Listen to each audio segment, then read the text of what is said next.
Good morning. Today, I just want to kind of talk to the prophets today and caution them to be careful of becoming dull of hearing. It's in the scriptures where God says the people have become dull of hearing, which means they have kind of silenced their ears to the tone of heaven.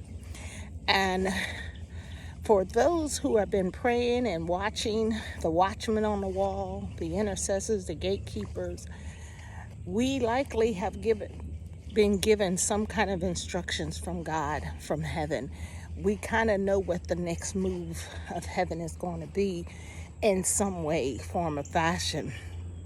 And we have to be cautious of that because it's like a student who's really smart in school and they know that there's a test coming, but they don't study, they don't prepare because they think they have all the answers, only to find out when they took the test that they should have studied.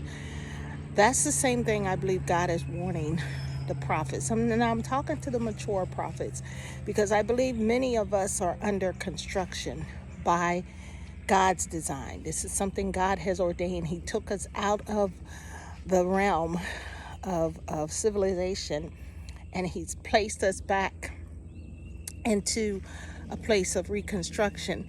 And He did this because I believe He saw that some of the prophets were becoming dull of hearing, that they were losing their sensitivity. You know, when we see things happening in the world and we know that this too shall pass, we know that God is about to do something, or God is up to something, or God has a plan, or He's revealed to us some things that are going to be coming. So we kind of sit back and say, okay, well, we got to go through this. This is the process. We become dull of hearing. And because we feel heaven is not sounding off loud, we think sometimes the immaturity may be in us that God is not talking. But we got to know that God is always talking. He's always talking. And for prophets, it's important that we're always listening. So when God sees that His prophets are becoming dull of hearing, or they become desensitized, or they made the voice of God cautious, He will do some radical things. He will shock your world. He will cause some things to happen that makes you realize you missed Him. You weren't paying attention. And that gets your attention back to the voice of God, because you say, how did I miss this?